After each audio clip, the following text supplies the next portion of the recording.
When he November ni sari sang ni somni pati Sunday school exam no pang Sunday school exam ni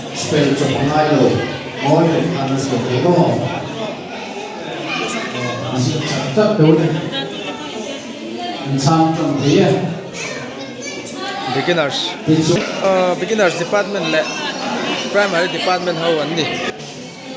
lam hi kan mixa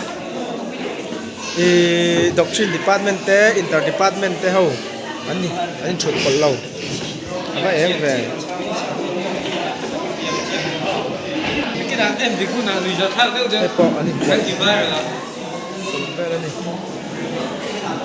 het lama de po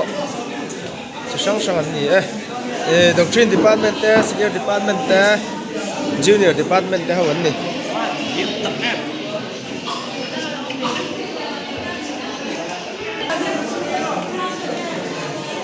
doctrine department te ho te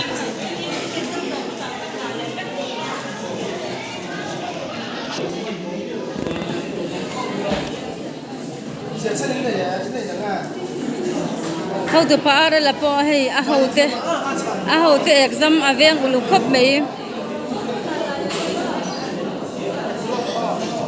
mari thiam ai cha tu kan thiau ma thiam lo ma bidang an ham win zia chen du an julia zia chen du an zia chan kha to lo